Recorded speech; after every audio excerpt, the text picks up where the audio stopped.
Today we're in southeastern Alabama discussing restoration and weighing out all the variables that the landowner has at his fingertips when we're talking about what's our emphasis, wildlife habitat or timber production. And we've got Bradley here with Buckhaven Land Solutions, who's got his feet in a lot of different, we kind of overlap. And so we're going to be carrying a torch through this whole process. And right now, today, I'm carrying it and Alan's carrying it. We'll hand it over to Bradley and he's going to take it from there. And then we'll come back and look at the whole restoration. But this is a fun project we have. Yeah, absolutely. Really looking forward to it. Yeah, so what we're going through here, Bradley's doing a lot of contracting as well as he's a timber buyer. And so we're right now to plan where we want food plots, where we want bedding cuts, where we want new roads, where we want to burn, where we want to thin. And basically you're going to take it from there and say, okay, we've got the timber buyer, they're coming in, we're going to thin here, do the clear cuts here, the food plots here. And it's a really kind of a fun deal. Yeah, absolutely. You know, it's always fun when working with people like yourself. You know, it's almost like two different sides of the same coin. A lot of landowners, you know, you get your management plan and it's like a great plan. And then you're like, man, now I got to find all these people to actually like help me implement it. That's right. And it just works so much better when you can work hand in hand with the plan writer and just go straight into the actual boots on the ground implementation. Correct. And so we're standing in a newly planted, a couple years old loblolly planting.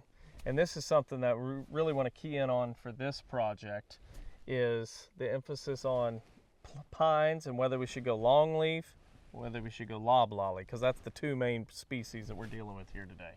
Yeah, and so this pine stand, as it stands now, is actually kind of the most different part of this area. It's more like old field in this stage right now currently. The landowner states that he's got a lot of quail that's using this area. It's kind of getting a little thicker for turkeys now, but they're still going to be nesting in this and going out to some of the other areas to brood.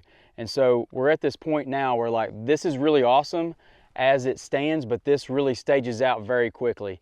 And then after it stages out, the next 10 to 15 years, you may not have very good quail habitat, turkey habitat, deer habitat. You lose all of the herbaceous layer that we see here that we're striving so hard to get back in the other areas of the pines. And so now we have the option of, do we allow this to continue as a loblolly stand and we lose all of this herbaceous layer for timber production? Well, this landowner is more like, well, I would rather have wildlife. Well, now we have other options where we can plant a different species of pine and get both. Yeah, absolutely. And that's one thing to think about if you're a southern landowner, especially if you're in the native range of the longleaf pine. When you go to do a timber harvest, whether it's already commercial pine plantation or another type of forest, when you're thinking about what you're going to put back on that site, think about what your long-term goals and objectives are. If your goals are more heavily weighted toward, I just need a really good source of financial income in the future, I want to go grow pine trees as fast as I can, okay, plant loblolly. But if you're one of these landowners that's got a high emphasis on wildlife habitat and especially native ecosystem restoration, and you're in the range of the longleaf pine, you can better accomplish both objectives. So get with your forester and kind of talk to him about those goals and objectives before you do your harvest. That way when you go to do your site preparation and your replant, you're already a couple steps ahead on thinking about the next steps of the plan. Some benefits of putting longleaf pine back: you can burn that. It is fire adapted from a much younger age than loblolly pine. And if this were longleaf at age 2 or 3, you can still burn this and maintain a lot of your herbaceous layer that we've got established here.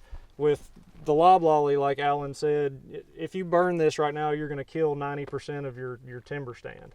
I think that's the thing. As somebody that watches these know we love fire. I think all three of us would agree. We're probably all pyros, or fire enthusiasts is probably a more friendly term. But we look at this and like, boy, we need some fire in here. But you just sit here on your hands going, I can't burn it. Well, I'm going to kill it. I'm going to take all the pines out of here. And maybe if you want a clean start, that might be what you do. Right. But that's the big challenge right here. Yeah, exactly. And You know, there are some drawbacks to longleaf. The only major drawback is you're going to lose a few years on your end harvest. It does grow a little bit slower. Generally, you're going to set yourself back 5, 8, maybe 10 years maximum, depending on where you're at in that range. But if you're trying to grow a little bit of timber and have really good wildlife habitat, it's hard to go wrong, in my opinion, with planting longleaf in its native range.